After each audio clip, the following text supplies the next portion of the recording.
Good evening and welcome. My name is Oluwape Lubiawe. My name is Olaito Adebayo. We're so happy to have you along with us tonight. Straight to the first headline of the night, Central Bank of Nigeria to switch to automated FX trading.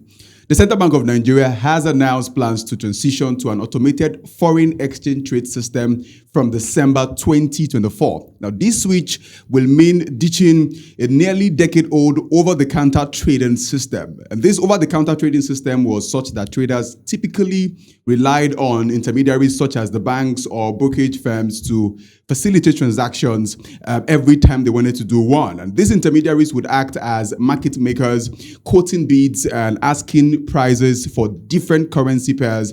But that's about to change now. All right, so this is a significant shift in the foreign exchange market operations in Nigeria. And I will tell you what impact this will have on activities in the foreign exchange market in Nigeria. So the CBN has also said that going forward from the time that they intend to make it happen in December 2024, they will ensure that they have a test run in November. Maybe I should tell you what impact this will have. So it moves away the obstructions that is being available at the moment in the over-the-counter system. There is more efficiency. The government is able to now again track how many persons have made requests on the site. There are countries in the world like the UK, the USA, who also have this in place already. France has it already in place too, where people who want to do transactions in regards to foreign exchange tend to go to the website and then make their requests known, and then figures are shown and made it available for the public to see. So I believe it's going to bring about efficiency. I believe it's going to bring about a lot of speediness with regards to getting transactions done. I believe it's also going to bring about a level of transparency where people can see what's happening in real time because it's the internet. So this is a good move by the federal government of Nigeria, by the CBN, with regards to making sure that transactions are better done. Well, for me, last year when the CBN decided to liberalize the exchange rate, I felt it was a move done too quick because we had not created a system on ground to make sure that things like that ride on for a long time. But I think this move being made by the CBN to be able to automate FX trading is a good one in every single way. It's also going digital, because the world is going digital and the CBN is trying to make that happen for themselves in that space as well. Now, the CBN has said that, like I mentioned already, 2 weeks test run in November 2024. And I know that before the execution, before the full implementation of anything, the CBN does a test run to make sure that it ticks all the boxes needed. So what are the key performance indicators? Because if somebody is to get employed in any company, for instance, we call them KPIs, key performance indicators that shows that this person deserves to be employed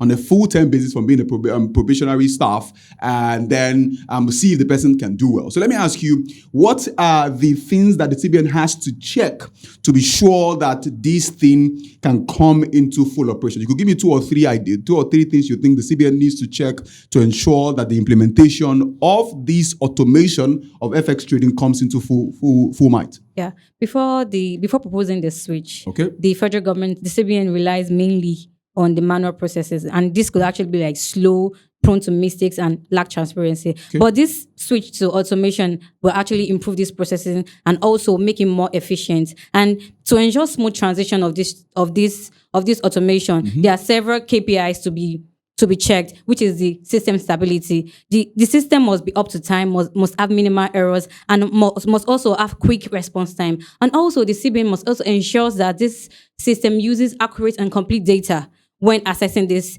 system. And also, this is very important because transaction processing speed, because this measures how quickly the trade are being executed, and because the faster processing time also might lead to better liquidity in the foreign exchange market. And comparing this to the previous manual approach can help the CBN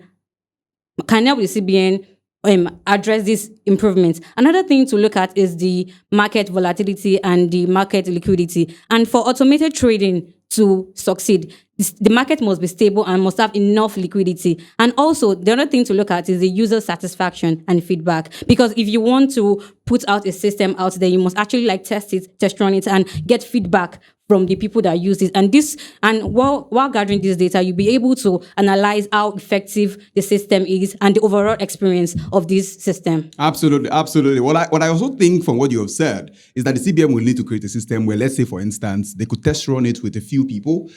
We have over 200 million people in Nigeria. Yes. And testing it with just 1,000 persons may not really work. Can we test it with 500,000 persons, maybe 1 million persons, and just have it done and people test run the system to be sure that this thing can actually work? And I know they're also going to talk about the time span to say, okay, we're going to have some registered traders come on board to say, okay, specific traders come on board who are going to test the system to be sure that it works, and then they get feedbacks. Because if they put it out there to anybody, people who don't really know about how to use the system, most times what you would have is you may not get the exact figure or the exact idea you want to have. But let's say they invite some of the guys who have been trading for long and say, come in here, you're registered already, try this platform and let's see if it works for you. And it could be around, I think I did mention 500,000 persons, but maybe I could trim down a little to the specific persons who have been using the system, who have been trading for a while, have them come on board, check the ideas to see if that idea can stand the test of time. And before that gets launched in the month of December 2024. Now to the second headline, the DMO, the Debt Management Office, is offering 2 savings bonds for subscriptions. The federal government of Nigeria, through the Debt Management Office, has announced the opening of the October 2024 Federal Government of Nigeria Savings Bond Offer, featuring 2 bond series with competitive interest rates. The subscription window opened on the 7th of October, which was on Monday, and is scheduled to close on the 11th of October 2024. This saving bond is in 2 series. The first series is a 2-year federal government savings bond, which is scheduled to mature on the 16th of October 2026 with an interest rate of 17.084% per annum. The second is a 3-year federal government savings bond scheduled to mature on the 16th of October 2027, offering a higher interest rate of 18.084% per annum. Interest payments for investors of both series have been scheduled quarterly for January 16th, April 16th, July 16th, and October 16th each year. Investors can subscribe to these bonds with a minimum investment of 5,000 naira available in multiples of 1,000 up to a minimum of 50 million naira. The bonds are listed on the Nigerian exchange, ensuring liquidity for those who may wish to trade them before maturity. Let's talk about the acceptance rate of the bonds and the general buy-in of the Nigerian population so far. If you look at on the screen, you have the result from the September federal government bond auction, and you will see that the federal government of Nigeria successfully raised about over 400 billion naira through its bond auction in September 2024. You have on the screen as well an image that shows you the auction, the different maturity periods of the bond. You have 5 years, you have 7 years, you also have 9 years. And among the 3, the 9-year bond proved to be the most appealing to investors, attracting a substantial subscription volume of over 300 billion naira, far exceeding the initial offering of 30 billion naira. Okay, you also have the 7-year bond that had about 54 billion naira subscription, and the 5-year bond having over 22 billion naira subscription. And trust me, these are really good figures, which shows that the people desire to get into investments that would yield quite some money. And furthermore, the CBN increased, we know that already, the cash reserve ratio early in the year, and also in the last MPC meeting, the CBN also raised the MPR to a particular extent. So let's talk a lot about what these bonds have done, how they've performed so far so good. Looking at the fact that the September bond was rushed, people liked it. People got the 9-year maturity period more than they did for the other ones. But how do you see this playing out in days to come? Because this is going to close tomorrow. What should we expect? What should we expect? And which of the maturity periods do you think people would be willing to subscribe to, given what we saw in September 2024? Yes, these bonds are designed to provide safe investment options for the investors because it has fixed interest rates with lower risks. And this federal government board would definitely see more investors investing in it because many investors are looking for safer ways to to protect their capital, and the only way they can do it is by investing in the government bond, because it is actually considered a secure option. And the federal government bond will also see more investment because it offered high interest rates, and this will actually attract more investors. And the Nigerian economy is showing signs of resilience. This will actually boost the investors' confidence and make them leading to higher subscription. And regarding the issue of which bond will attract most, this actually depends on the investor and the maturity of the bond. But looking at it right now, the 3-year bond will actually attract more investors as it has more interest rates, and investors are looking at more options because it will actually yield over time. If we take a cue from what happened in the month of September 2024, you see that people desire to invest on a long-term basis. So, for instance, somebody who wants to invest and decides to buy a plot of land in Ekpe, for instance. If you're in Ekpe and you're watching this, I'm talking about your area there. The person isn't open most likely to start building up this year. Some people buy things for future. And so, with looking at what happened in the month of September 2024, one can say, and I hope you agree with me, that people would reach out for the one that is on the longer term, because that would always have the higher interest rate there. I will call this night the data night, because we're going to see another data now released by the NBS. Nigeria recorded a $2.60 billion in capital importation for the second quarter of year 2024. According to the latest report from the National Bureau of Statistics, in the second quarter of 2024, Nigeria's capital importation reached $2.60 billion. Although this represents a robust increase of about over 100% year on year compared to what it was in the second quarter of 2023. If you compare the figures together, the portfolio investments like stocks, bonds, and other financial instruments emerged as the primary driver of the capital inflow, contributing about $1.40 trillion, which is 53.93% of the total inflow. You have the image on the screen right there speaking about what I'm talking about, which means that the foreign investors chose to inject capital more in investment than they can bring about quick returns. Next to that are investments which include loans, trade, credit, and other forms of debt financing, with a $1.17 billion and accounted for 44.92% of the total inflow. And foreign direct investment didn't contribute so much, as its quota was 1.15%. You see that on the screen, of the total amount, with just a $29.83 million.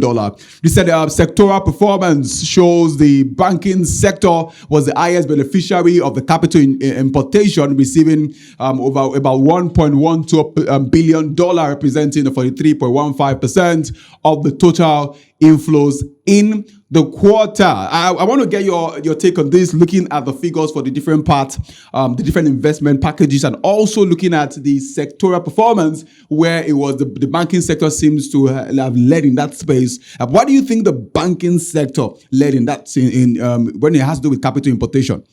Yeah, the decrease in the quarterly figures as reported by the NBC reflect ongoing fluctuation in the global economic situation. But when we look at the increase on year-on-year basis on the capital importation, this will actually have positive impact on the Nigeria's economy, as this will impact our economic growth, provide more jobs, and also strengthen our Nigerian currency. And the NBC recorded that there are 3 sources that contributed to this capital flow, which is 3 countries: the United Kingdom, the Netherlands, and the Republic of South Africa.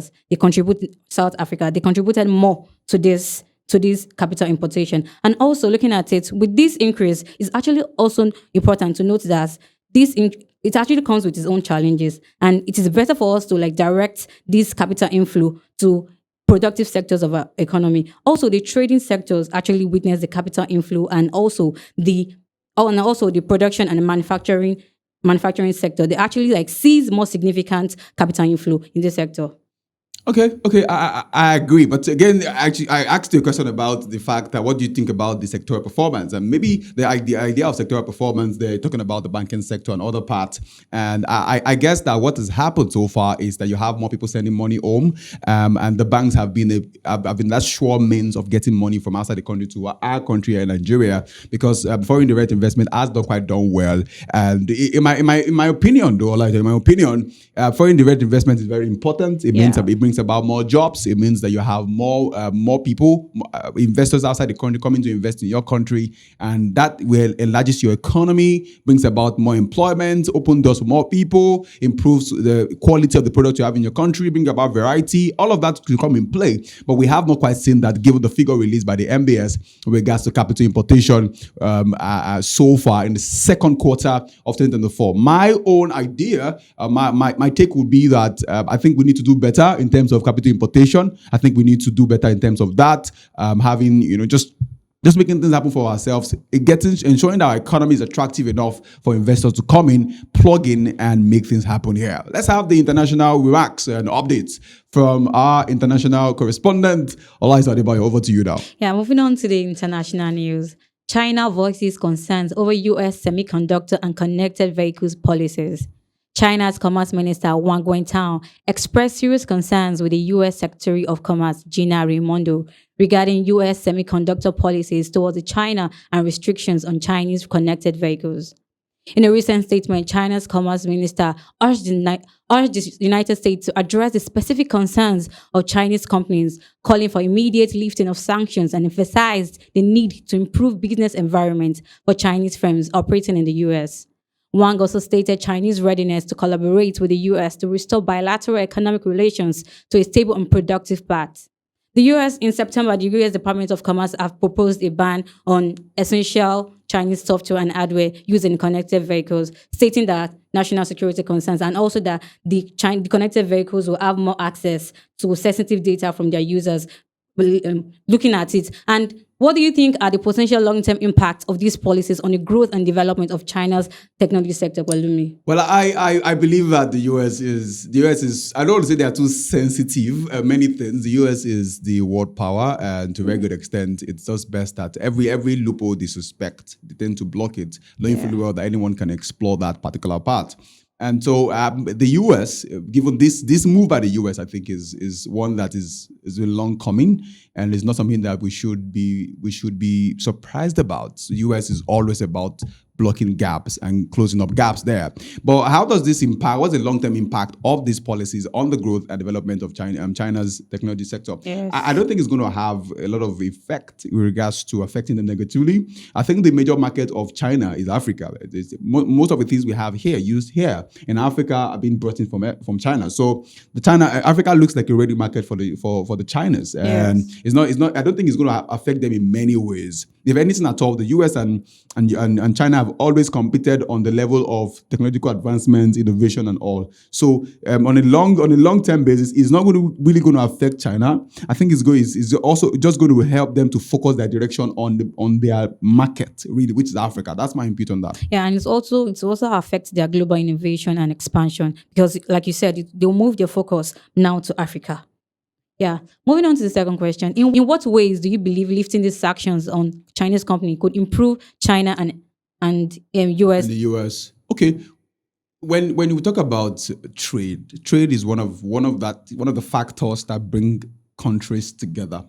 And when you want to improve the connection between two countries, what you need to do is to ensure that their trading system is better and is improved. I see this having a negative impact in regards to the relationship between China and US. It could affect other parts. It could affect other things. Maybe like limitation on visa collection. Maybe anybody who wants to travel to the UK or US, and anybody who wants to travel to China from the US, we need to go through a lot of scrutiny and make it the process more difficult for anybody who wants to go from the UK, from the US to China, or China to the US. So what I see that the US may not lift this ban too soon. We saw how that the US there was a lot of back and forth with regards to TikTok. In the US, a lot of back and forth there with regards to TikTok. So the US is always very sensitive about matters, and I don't see this ban even lifting. So I don't imagine it being lifted at all. It's just going to make things even more difficult. But again, China always will direct its focus to Africa. On this show, we discussed about the fact that China recently pledged an amount to Africa. We discussed about that some weeks ago. So China will just only focus on Africa, make sure that their focus is on Africa, making things work for Africa, loaning Africa money, putting resources here, gaining their ground, having political edge, economic edge here, ensuring that they are worth standing in Africa. We need to just look away from the battle between US and China. The fifth headline: debt crisis poses risks to development goals in poor countries. The United Nations Development Program Administrator Achim Steiner has highlighted a growing concern among the world's poorest country. Steiner reviewed that these countries are increasingly forced to prioritize debt repayment over vital investment, undermining their efforts to achieve sustainable development goals. Steiner noted that the financial crunch is causing countries across the globe Steiner noted that the financial crunch is causing countries across the globe to struggle in achieving these goals, a collection of 17 diverse targets that include addressing poverty and hunger, enhancing access to education and healthcare, providing clean energy, and safeguarding biodiversity. The World Bank President Ajay Banga reported that only $300 million has been mobilized out of the estimated $4 trillion needed to meet sustainable development targets, and this shortfall raises concerns about the future initiatives. Yeah. According to Mr. Steiner, he pointed out these countries are more focused on paying off their debts instead of investing in important parts, which actually undermines their efforts to achieve sustainable development goals. Palumi, can you share your perspective about this? Okay, I think it was last week we were discussing about Zambia. We were discussing about some other countries last week, Zimbabwe as well. Zimbabwe, talking about yes. the fact that they've gotten so much money from the World Bank, from China, and then it feels as though their economic sovereignty is being threatened by that. Yeah. So the point is, when a country borrows money from another country, they give them something, they give them conditions that they have to keep to. For instance, Nigeria, before we got some money from the World Bank, more money from the World Bank last year and IMF, it was stated there that they mentioned to Nigeria that before we can give you this money, we're going to set up a team that will track the usage of this fund. That's number one. Number two, you have to ensure that you move fuel subsidy.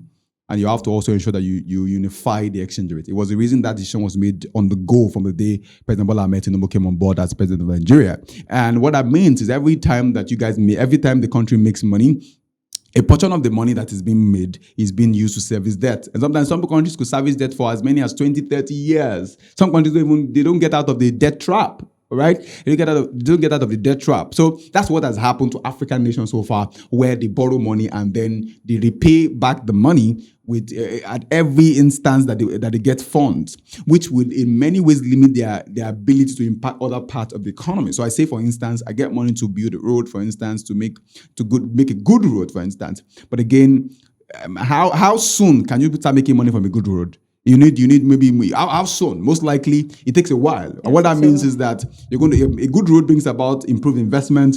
It brings about improved production, speed of work, efficiency. People can now travel to their place of work faster. Now, before you can gather their taxes because their standard of living will now improve. They are now able to do more than they are doing before. And so I think Africa needs to wake up. I think Africa needs to wake up, and this is a time for African nations to sit back and say, "See, we really want to do stuff more than we are doing already, and more than just borrowing money and borrowing money and borrowing money. We're going to make sure that the money we have gotten so far so good works for our good." Yeah. Yeah. So, what steps can the United Nations and other international lenders take to assist these world poorest countries? The UN is in charge of the Sustainable Development Goals, and about 17 of them.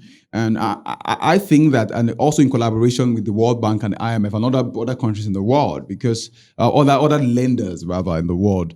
So what other guys can do is to ensure that what the World Bank can do and all of these other organizations can do is to ensure that they provide a platform of not just releasing money to Africa, but a platform of also tracking the funds, also monitoring the usage of funds. But that will help in many ways, because if all you do is just give Africa money, we may not really use it well. So you keep a process of tracking the funds and making sure that the money is available for the people, but also ensuring that you track the usage of the fund. How is it being used? Are the target being reached out to? Do they get? How do we track? What are the key performance indicators of the money we have given to you? Because that will help us to know if you're using the money right. Also, that the World Bank also needs to come in. The UN and World Bank also need to have conversations around. I know the World Bank recently gave out some money to Africa, allocated a particular amount of money to African nations in terms of helping out. When you talk about the world poorest countries, where are they doing inside? In Africa, we have some poor countries in Asia as well. But Africa seems to have